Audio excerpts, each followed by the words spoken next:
My point is that different people have all kinds of ideas about Buddhism, and not many people actually, I think, have thought about what how Buddhism was understood or has been understood by people actually living in Buddhist countries, and people who actually were brought up or are brought up as Buddhists. And when you look at Buddhism from that point of view, for example, in Tibetan Buddhism, we do not think of Buddhism as just a philosophy or psychology or spirituality or religion or anything like that. I mean, Buddhism is everything. In that respect. Traditionally, when you study Buddhism, even if you study medicine or art and craft, or if you study linguistics, things like that, those pursuits are also seen as as an extension of your interest in the Dharma, and it is seen as as an extension of your pursuit of knowledge, which, from Buddhist point of view, if done properly, is a good thing, because Buddhism, after all, is designed to bring illumination to us. Because what Buddhism says is the reason why we suffer, the reason why we find our life unsatisfactory, and why there's so much dissatisfaction is because we are shrouded in ignorance. We are confused. We don't know what is going on. So therefore, the pursuit of the Dharma, in every respect, is seen as a way to bring wisdom, to bring knowledge into our lives, which then would help us deal with our own daily situations. Because, as Buddhism says, we have to understand our human condition, and we have to understand why we suffer and how we suffer. These things have to be understood, and this is the starting point, as you know.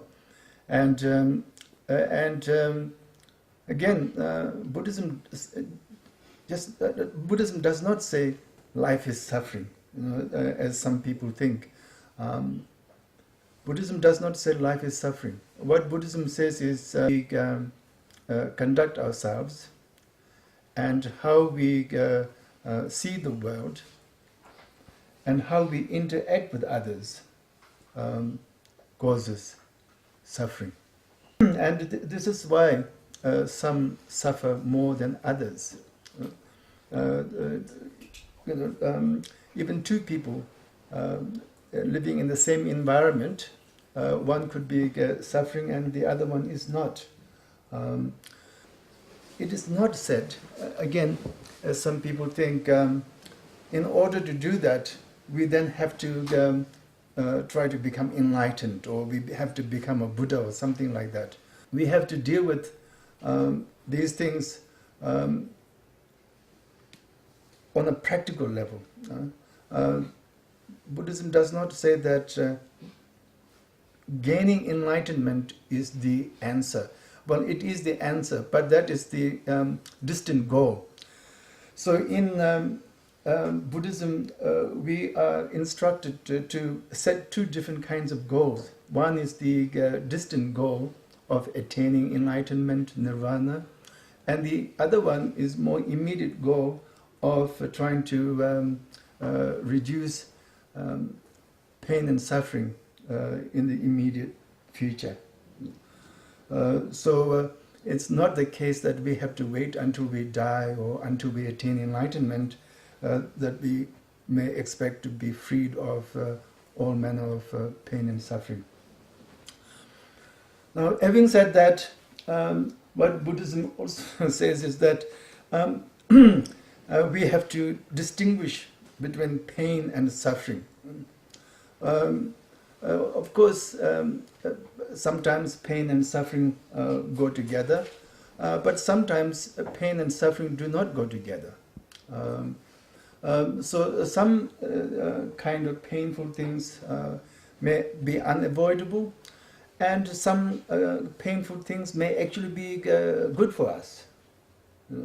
Suffering of all kinds is not good.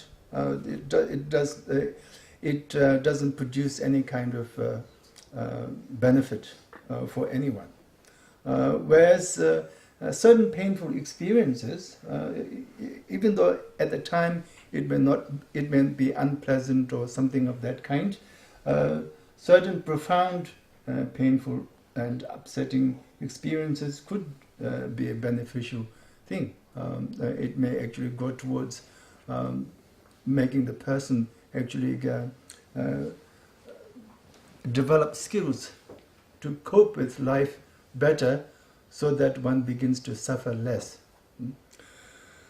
So by learning to deal with painful things, one learns how to reduce suffering. Because as we know, there are some people who are living in comfort, and they are actually not they're not really in pain, but they are suffering. So in that sense, I suppose they have some kind of pain. But these things are avoidable. So that's one thing. Pain and suffering, they're different things, and I think sometimes we may think that when Buddhism talks about suffering, it means all kinds of painful things, and to overcome suffering, we then have to overcome any kind of painful experiences, which is what Buddhism, I don't think, says that.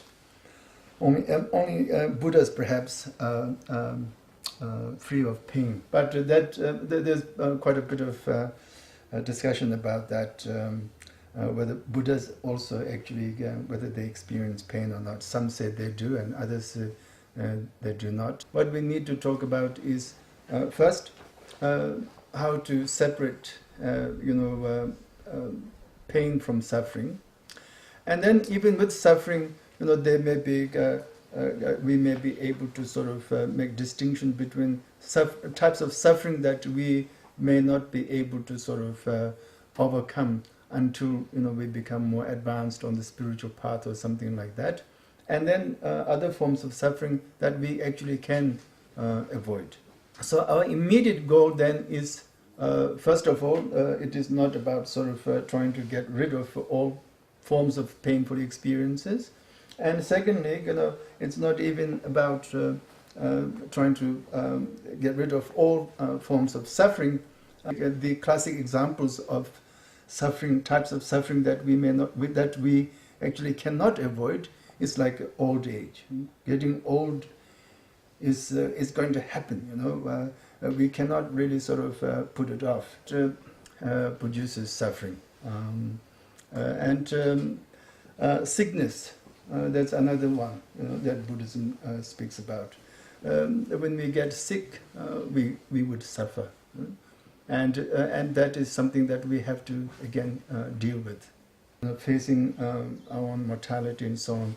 That is also a good contemplation. So there are things, types of suffering that we cannot avoid, but we have to learn to deal with. But other forms of suffering, that we experience are actually they are avoidable because they are brought on by disturbances in our own mind. So by learning, by picking up skills that would allow us to actually see how this is happening, then we can lead a more satisfying life, more wholesome life, and it would also be a spiritual, spiritual kind of life that we would be leading if we do it that way. So in that way, all kinds of practices that we do in Buddhism about that, about how to reduce suffering, and how to sort of do that by trying to understand ourselves better. A lot of the suffering that we experience is actually brought on by too much reflection, on our own experiences. In other words, thinking about our own experiences too much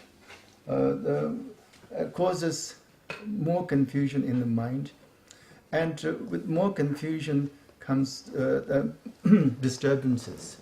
We become confused, so we become more disturbed, because we can't see our way out. It becomes overwhelming.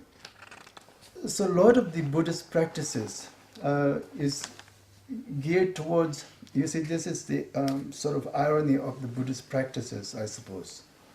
On the one hand, Buddhism, as you know, teaches us how to look into ourselves so that we have sort of some kind of greater understanding of ourselves. We have some, we have more self-knowledge, if you like. But on the other hand, Buddhism says, a lot of our problems are produced by thinking about our own experiences too much. And when we do that, we get a distorted version of whatever it is that we think has happened. Whatever we think is going on is actually either not going on, or it's going on, but not in the way that we think is happening. Because as Buddhism says, we have very deep-seated, entrenched habits of seeing things and so on. So what Buddhism then at the beginning teaches is how to not to take everything that we experience at face value. So this is opposite to what many people think Buddhism says. Because people say Buddhism is about our own experiences, and if we experience something, then it is true. Actually, Buddhism says completely the opposite. Buddhism says because we think it is true, we should actually sort of be a little bit more skeptical about what it is that we're experiencing, and not think, oh, this must be true because I experienced it. Just because we experience something doesn't mean it's real. Of course, it is real insofar as you experienced it, but it's like having a dream, right? I mean, when you're dreaming, when you wake up, well, you dreamt it, and of course, to the extent that you had that dream that is real, it is you. I mean, you had that dream, but nothing about the dream is real. So similarly, simply because we have had certain experiences does not mean we should take that seriously. This is very important because it goes hand in hand with the Buddhist notion of letting go.